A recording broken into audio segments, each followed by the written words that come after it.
listening to the Mark Bradford Alchemy for Life podcast. Are your pants involved in flying? What? Well, hey there. Welcome back. Do you fly by the seat of your pants? You've heard that before, right? Someone says, wow, you really fly by the seat of your pants. Or, you're someone who just kind of does things on a moment's notice or whatever. It sounds kind of exciting, doesn't it? It sounds like someone who is a devil-may-care kind of person. But what does that really mean? And as far as we are concerned, you and me, in our relationship here with podcasts and things, you know that everything and anything can be put into context of time, energy, and resources and the 5 facets that you spend them on.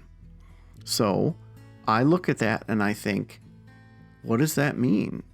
It means that you have a very interesting relationship with time. And I'm saying that in the most positive way I can, because I don't really have a very positive view of that. Flying by the seat of your pants typically means you decide to be the decision maker in things, and you set up an environment in which you are sort of pushed into doing things by yourself or other people.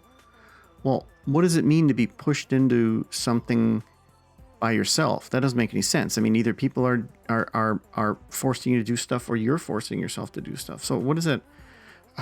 Why do we talk about ourselves like we're 2 people? Well, here's the reason. Here's the thing. If you sit down and you decide to plan to do something, you're kind of cognitively at a high level saying, you know what? I want to do this because it makes me feel good, because it's something I should do, because it's right, because it makes other people happy, and together we're going to do this. Boom. But if you hem and haw on something and then do it, well, you might do it out of guilt. You might do it out of fear, and you might do it out of anger and other non-productive feelings. And as I said in the last podcast, if you're listening to these in order, fear and anger are the 2 biggest motivators for people getting involved in things. And you think that just stops when it comes to you buying a product? Of course not. It also applies to you motivating yourself, which is kind of scary, isn't it? You can scare yourself into doing something. You can anger yourself into doing something. Well, how do you scare yourself into doing something? Well, you can pursue something because you're afraid of what happens if you don't. And that can boil all the way down to FOMO, fear of missing out. You can do something because you're angry. Like, I better do that because I don't want that thing to happen to me. I'm going to prevent it. Okay, I'm being vague, and I should give you examples, shouldn't I? Here's an example of something that doesn't involve other people. You have a chore or something that you have to do. You got to do it. You don't really want to do it. So if you wait till the last second, you're doing that because you are then going to make yourself angry and say, if you don't do this, the house is going to look terrible tomorrow, or I won't get this, or I'm going to be mad at myself or have bad self-esteem because I got to look at all these dishes or something. Versus just going, you know what, I'm going to do this because I'm kind of in a groove here and I just need to do it anyway. And there's no emotion involved. It's not good or bad. I just have to do the freaking dishes. But it gets tricky when you involve other people. It gets tricky because now you're kind of playing fast and loose with other people's schedules or other people's emotions and things. So you got to be careful about this stuff. People do this all the time, and people do this with they have no desire to mess with somebody emotionally or their schedules, but they just do it because, well, there's that fear again. There's that fear of doing something wrong or okay, let me turn this around to dating so that you can have some good examples. There's something that people in dating do all the time called good, better, best. And essentially what it means is that when they make a connection, let me back up. This is almost exclusively an online phenomenon, because in real life, you just simply don't have these opportunities. So in dating, if you have the opportunity to make connections to 2 or 3 people, you then can look at them and play good, better, best, right? If someone wants to get with you, and I don't mean it like that, somebody wants to get with you and have a meeting with you, they want to have coffee with you, whatever, and you go, well, he seems nice-ish. Well, what did that person really just say? Well, They're okay. They're not unattractive, but I kind of want better. So he's only good. And then the other dude comes along and, I definitely like him. He definitely seems a little bit better than the other guy. Okay, I'm not hearing a yes here. I'm not hearing a yes. It's because they're waiting for best to come along. Okay, but that's just a preference, Mark. That's not, what does that have to do with time? Well, it has everything to do with time, because what do you spend when you come to see someone? You really spend time, energy, and resources, don't you? But time is the one that you're going to mess up the most. You're not going to really mess up the resources of the other person. Either they're going to spend some resources or not, or they're not going to at all. But time is the big deal. And for some people, and I'm one of those people, because as I've mentioned a few times, 5 love languages, quality time, it makes a huge deal. So if someone plays good, better, best in their dating life, for them to play the game, they have to mess with the time of the other 2 participants. If they're literally playing good, better, best with the minimum required 3 people, and you could play it with 27 people and just wait to find that best, then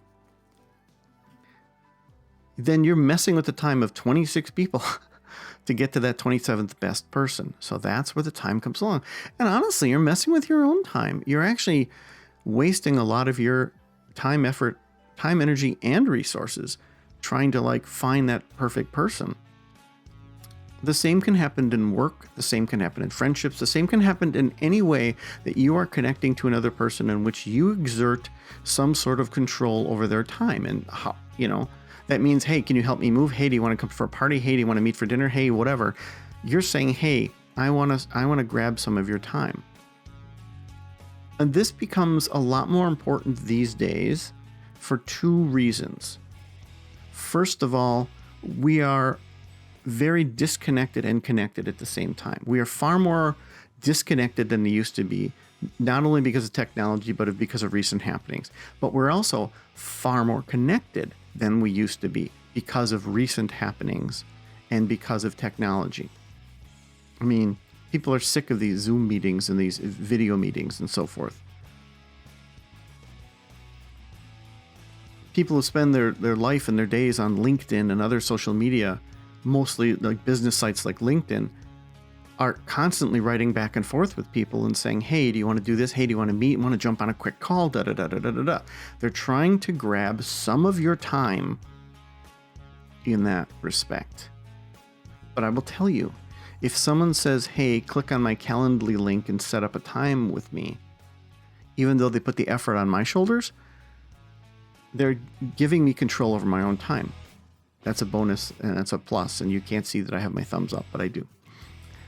But if somebody says, yeah, we'll connect up and take care of that, whether they're your client or whether you're their client, doesn't your mind go, oh, okay, when? And now you got to think about when, right? Unless you fly by the seat of your pants as well. And you're like, oh, okay, I guess they're going to call me sometime. I'm going to go make a sandwich and go do the other stuff.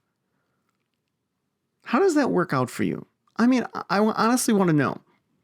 Because when I started interviewing people for the Alchemy for Life podcast, it wasn't just because this person was like a really cool musician from India, or because this person ran for president and is also wanted for murder. Yes, those are 2 examples that I have, or things like that. It was because I wanted to know how these people spent their time, energy, and resources.